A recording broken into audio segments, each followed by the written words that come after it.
여러분, 우리 교회에서 팀 켈러 목사님의 책들을 많이 우리가 나누고 있지 않습니까?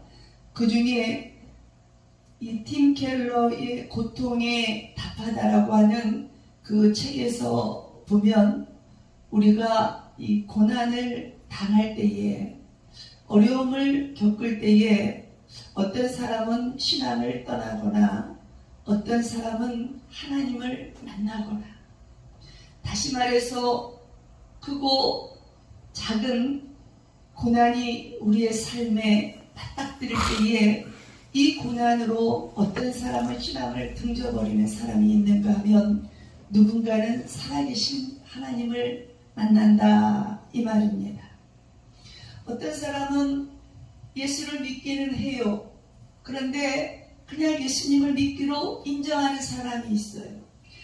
교회는 나오는데 예수님을 믿어야 되고 인정해야 되고 신복해야 되는데도 불구하고 부정하는 그런 믿음을 가지고 살아가는 사람들이 있습니다.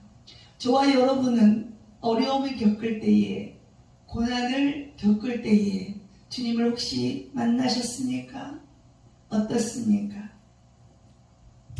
오늘 본문을 통해서 요시야라고 하는 왕이 등장하는데, 이 요시야의 신앙의 개혁을 통해서 저와 여러분이 큰 깨달음을 가지고 이 위드 코로나라는 이 시대를 맞이하면서 나는 어떠한 신앙을 가지고 살아갈 것인가 라는 하나님의 큰 깨달음, 그런 은혜가 있었으면 좋겠습니다. 첫 번째 요시야의 배경을 한번 보겠습니다. 믿음의 배경과 이런 것들을 한번 보겠습니다. 1절 열왕기 하 22장 1절 말씀에 누가 나와요? 요시야 왕이 나옵니다. 이 요시야 왕이 오를 때에 나이가 몇 세라고 했습니까? 8세, 8살이었습니다. 이렇게 8살이 어린 나이에 왕이 될 수밖에 없는 그런 배경에는 그의 아버지가 왕위에 오른 지, 그의 할아버지는 므낫세신데 적어도 55년을 다스렸고 또 30년을 다스렸고 20년을 다스렸으면 좋은데, 그의 아버지 아몬은 2년밖에 못하고 이제 죽음을 맞이하게 됩니다. 왜냐하면 오늘 요시야는 2절 말씀에 보니까 여호와 보시기에 정직히 행하여 그의 조상 다윗의 모든 길로 행하고, 이렇게 말씀하고 있어요. 다시 말해서 아버지 아몬은 다윗의 모든 길로 가행하지 아니함으로 말미암아 그 밑에 있는 그 아버지의 신복들에게 죽임을 당합니다.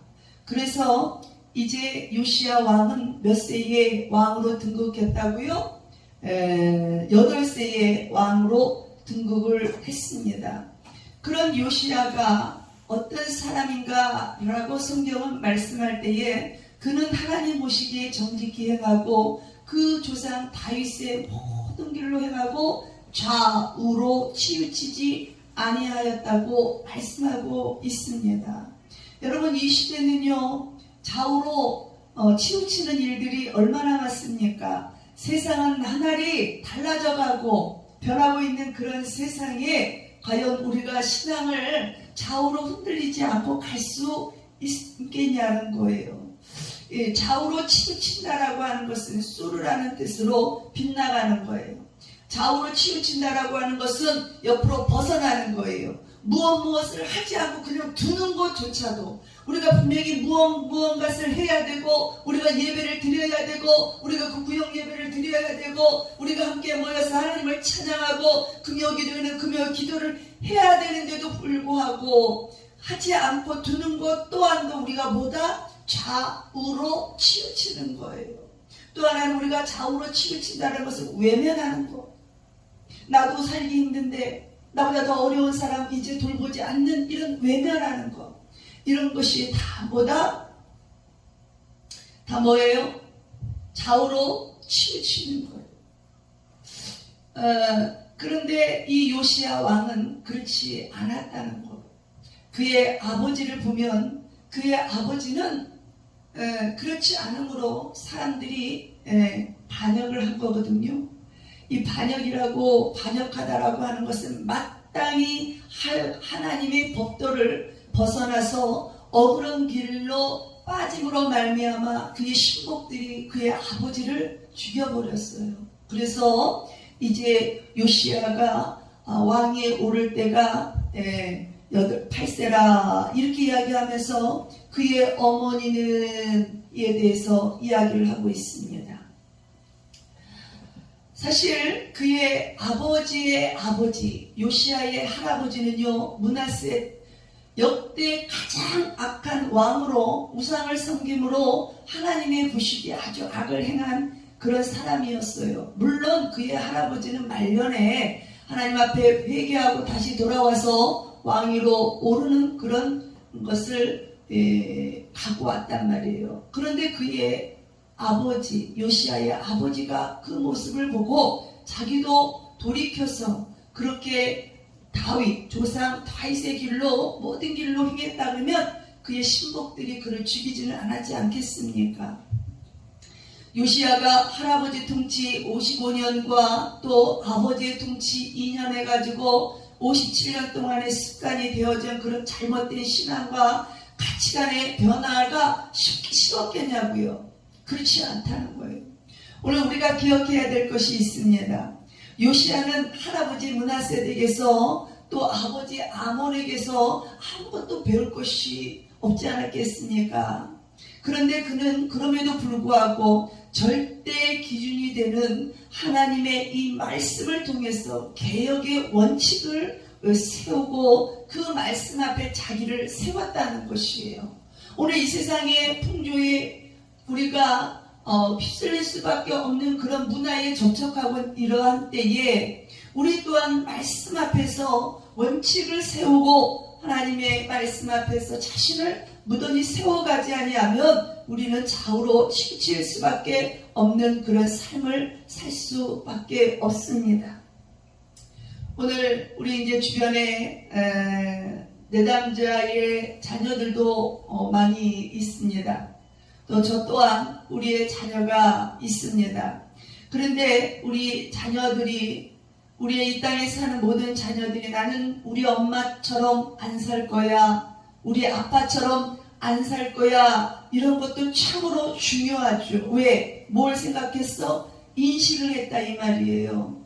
그러나 이젠 누구처럼 그런 것이 아니고 이제 적어도 신앙의를 가진 사람이라면 누구처럼이 아니라 말씀이 기준이 되어서 그 말씀을 보고 가치관을 새롭게 하는 그런 은혜가 있기를 주 예수의 이름으로 선포합니다. 선포합니다. 나의 약한 부분을 누구에게 도와달라고 해야 되느냐는 거예요. 나의 약한 부분을 누가 도와주셔요? 성령 하나님이 우리를 도와주시는 줄 믿습니다. 그래서 저와 여러분이 오늘 요시야가 그의 아버지, 그의 할아버지의 것을 닮아가는 것이 아니라 그것을 접어두고 하나님께서 그 위의 조상 다윗의 그 주변에 누가 있느냐가 참으로 중요한 것 같습니다. 저와 여러분이 우리 연약함은 성령님의 도우심을 구하고 하나님 앞에 부족한 것 부분 있으면 구해서 하나님 만남의 축복을 주십시오. 하나님 말씀에서 하나님 정말 하나님의 뜻을 따르는 그런 사람들을 내게 주변에도 붙여주시고 말씀 속에서 찾게 하여 주시옵소서 라고 하며 자기의 원칙을 세워가는 저와 여러분이 되시기를 주의 이름으로 축복합니다. 아멘. 아멘. 두 번째는 따라해보세요. 수리하자. 수리하자. 여러분, 수리라고 하는 것은 제가 뜻을 찾아보니까 이 건물 있죠. 건물. 또 물건이 고장난 거예요. 이 또 허름한 건물을 허름한 데를 손보아서 고치는 것이 수리라는 거예요. 제가 이렇게 말하지 않아도 여러분들이 잘 알지 않습니까? 이제 3절 말씀에 보니까 요시야가 이제 18째 해의 왕이 일을 하는 거예요. 몇 년이 흘렀어요? 8살에서 18이니까 10년의 세월이 흘렀는데 이때 요시야 왕이 그동안에는 어떤 일을 안 한 게 아니에요.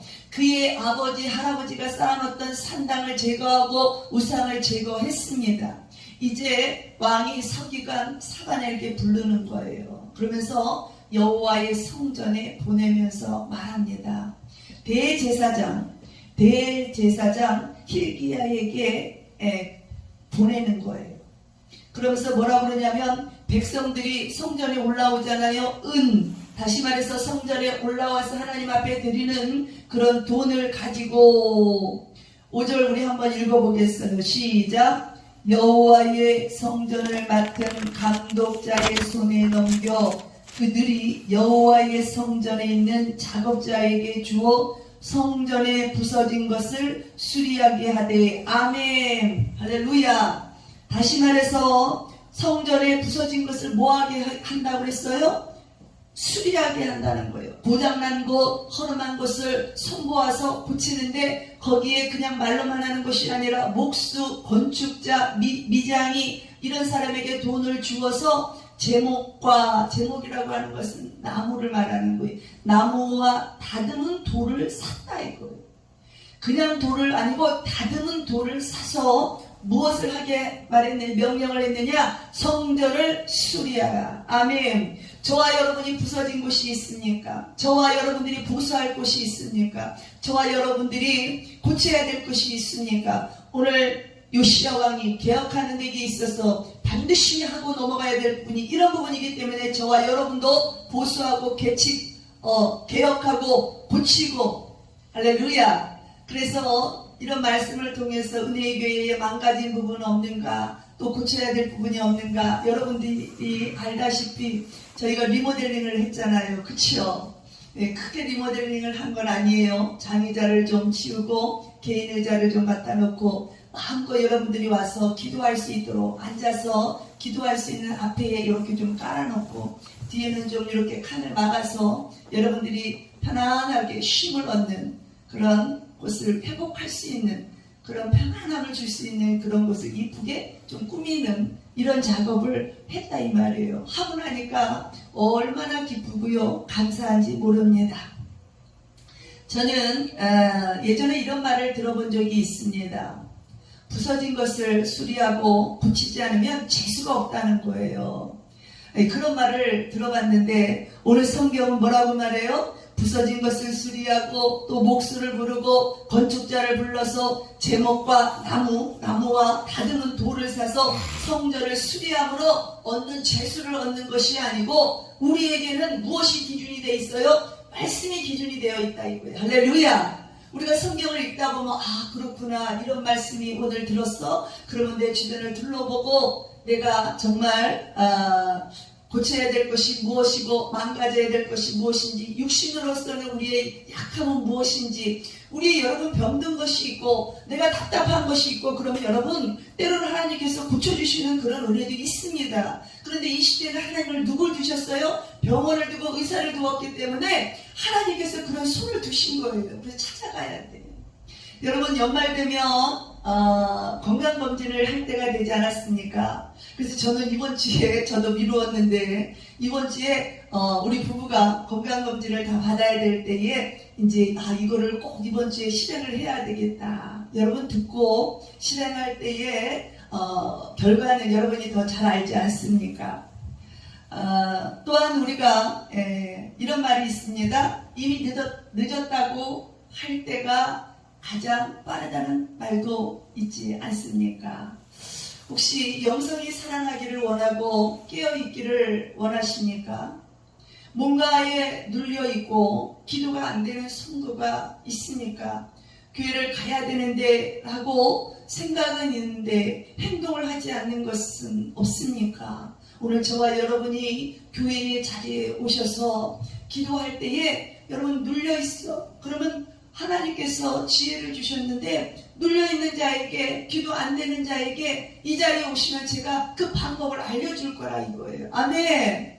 전에는 무지해서 기도하는 법을 몰랐어요. 근데 이제 하나하나 제가 이제 배워가면서 정리가 되니까 여러분들이 왜 기도가 안 되는지 그 기도를 터치해 줄 수 있는 그런 하나님의 은혜가 부어져 있습니다. 이곳에는 기도 부음이 있습니다. 저와 여러분이 이곳에 와서 기도하는 자가 되게 하셔서 각자가 여러분 지고 가야 될 짐이 있어요.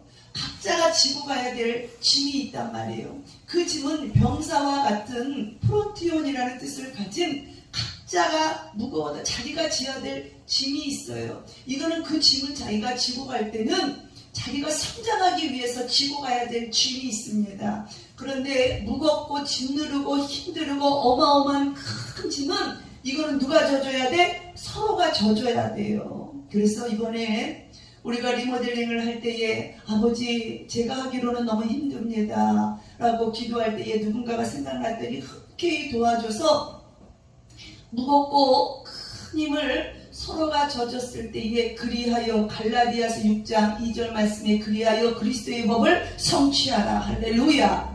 저와 여러분이 그런 걸 서로 나눠서 각자의 짐을 질 건 지지만 서로 나눠서 그리스도의 법을 성취해가며 신앙을 세워가는 저와 여러분 교회가 되기를 주의 이름으로 축복합니다. 그래서 이제 우리 한번 이렇게 보겠습니다.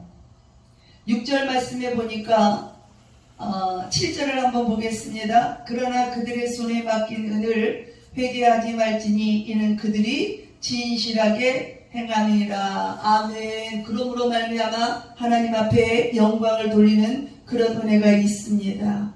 자, 그 다음에 세 번째 말씀은 하나님께 대한 열심이 율법책을 발견하다. 따라해보세요. 하나님께 대한 열심이 율법책을 발견하다. 여러분요, 대 8절에 보니까 대제사장 힐기야가 서기관 사관에게 뭐라고 말하냐면 성전에서 무엇을 발견했다고 하냐면 율법책을 발견했다고 이야기를 하고 있습니다. 여러분 율법책을 발견케 되었다라고 하는 것은 이 요시야, 이제 그것을 사관이 읽고 그것을 누구에게 갖다 주냐면 요시야 왕에게 갖다 줍니다. 근데 요시야 왕이 그것을 듣고 자기가 자기 옷을 찢었다라고 11절에 말씀이 있어요. 한번 볼게요. 시작. 왕이 율법책의 말을 듣자 곧 그의 옷을 찢으니라. 아멘. 왜 그랬을까요? 그 안에는 하나님께서 너희들이 내 말을 듣지 아니하므로 내가 너희에게 진노하겠다, 내가 너희를 멸망하겠다라는 그 말을 듣고 이제 요시야 왕은 자기 옷을 찢었다는 거예요. 여러분 자기 옷을 찢었다라고 하는 것은 자기 마음이 어떻게 해요? 견고하고 완고하고 완악했던 이런 마음들이 어떻게 돼요? 풀어지는 거예요. 마음이 풀어지면서 순수해지면서 누구께로 가요? 하나님께로 가는 그런 마음, 아버지의 마음을 볼 수 있습니다. 우리 22장 20절을 한번 볼게요. 같이 읽습니다. 그러므로 보라, 내가 너로 너희의 조상들에게 돌아가서 평안히 묘실로 들어가게 하리니 내가 이곳에 내리는 모든 재앙을 내 눈이 보지 못하리라 하셨느니라 하니 사자들이 왕에게 보고하니라. 아멘. 여러분 요시야 왕 때는요, 여러분 요시야 왕이 근 한 22년 정도 지났을 때에 이제 나라가 멸망하는 것을 보게 됩니다. 그런데 이렇게 옷을 찢고 기도하고 하나님 앞에 눈물로 뿌리는 그 왕에게는 이 모든 재앙이 내 눈이 보지 못하리라. 이 말은 뭐예요? 하나님의 은혜 아니겠습니까? 시드기야 왕인가요? 그 왕은요, 하나님께 죄를 범죄함으로 하나님 말을 듣지 않으므로 두 눈이 뽑히고 자녀들이 죽임을 배는 그런 눈을 보게 한 거예요.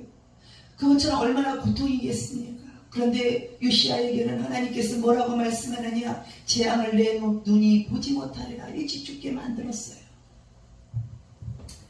사랑하는 여러분, 하나님은요 어떻게든 유다 백성들이 주님께로 돌아오기를 바라는 아버지 하나님의 은혜와 사랑이 있습니다. 이런 것들을 우리가 발견했으면 참으로 좋겠습니다. 인생을 살아가면서 그것으로 끝나고 비참함으로 끝나는 것이 아니라 무언가가 깨달았으면 좋겠습니다. 그래서 오늘 우리가 말씀을 깨달을 때에 계시록 1장 말씀에 보면 이 예언의 말씀을 읽는 자와 듣는 자와 그 가운데 기록한 것을 지키는 자는 복이 있나니. 아멘.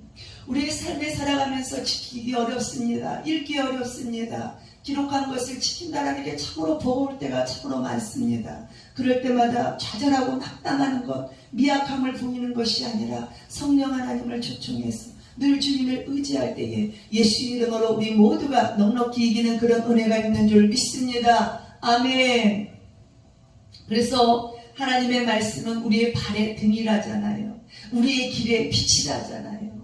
때로는 우리가 등이 없을 수도 있어요. 때로는 빛이 없어도 될 때가 있어요. 그런데 반드시 등이 있어야 될 인생길을 걸어가고요. 빛이 있어야 될 인생길에 걸어갈 때에 그 지표가 뭐다? 이 율법책. 이 율법책을 우리가 가지고 발견하고 내가 갖고 있고 이렇게 있는 것만 아니고 성령 하나님께서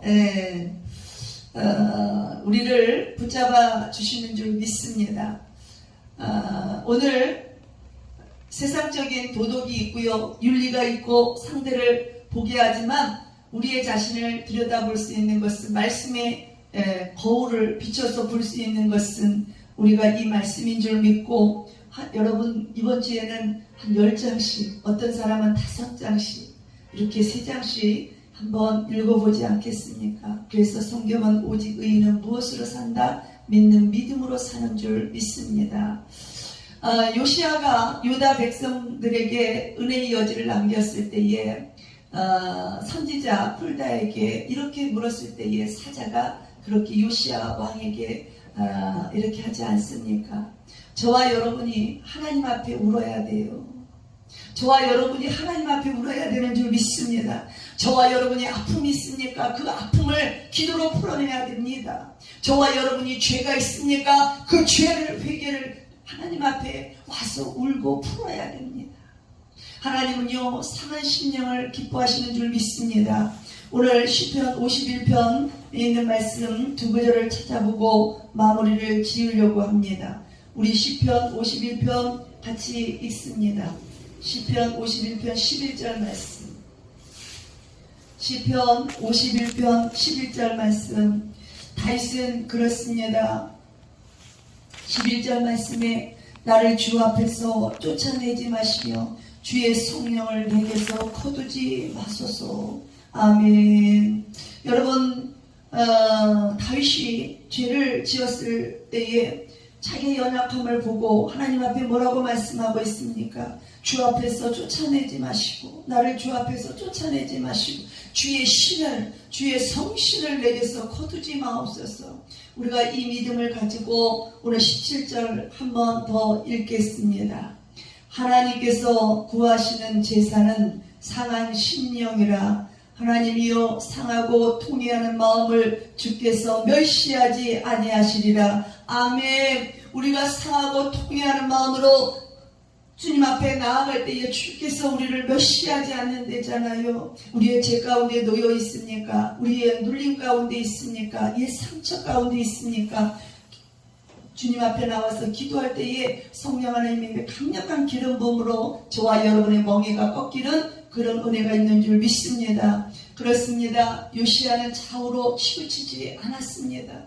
우리가 어떠한 것을 하지 않고 그것을 외면하고 내버려 두는 것조차도 우리는 좌우로 치우치는 그런 거라고 오늘도 우리에게 깨달은 것이 있습니다. 여러분은 어떤 말씀에서 깨달음이 왔습니까? 오늘 한 주간 열왕기하 22장의 말씀을 가지고 쭉 읽어가면서 나에게 와닿는 그분을 어떤 문장, 어떤 단어를 가지고 붙들고 묵상해 보십시오. 반드시 하나님은 우리에게 감동을 주시는 줄 믿습니다. 성령 하나님의 인도함을 받고 우리가 치우치지 아니하고 요시아처럼 하나님께서 부어주신 그런 은혜를 받은 것처럼 저와 여러분이 그렇게 살아내는 그런 은혜가 있기를 주의 이름으로 축복합니다. 기도하시겠습니다. 하나님 아버지, 이 땅을 살아가면서 참으로 어려움도 많고 고난도 많이 받고 있습니다.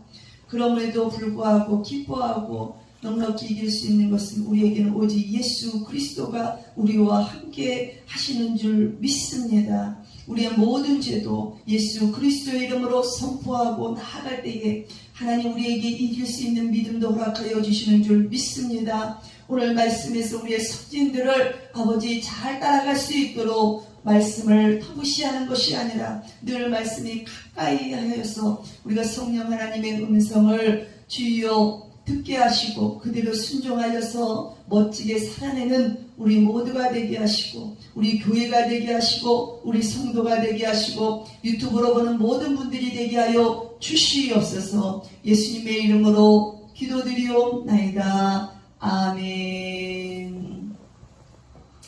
할렐루야. 찬송가 218장 찬양하시며 정성을 다하여서 주 너를 하나님 사랑하라.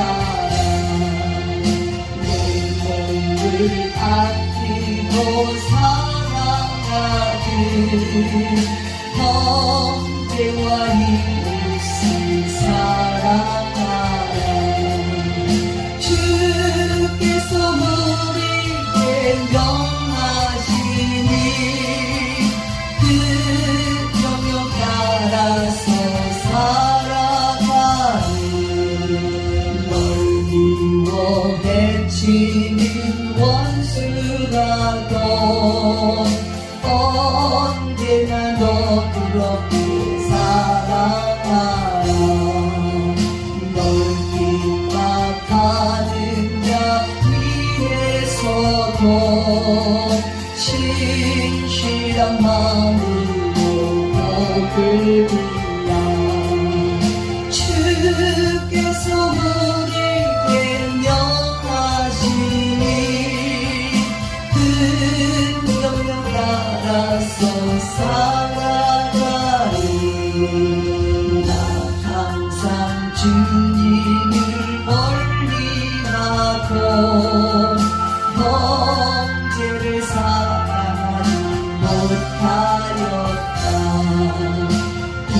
이러한 죄인을 사랑하사 주께서 몸으로 죽으셨다.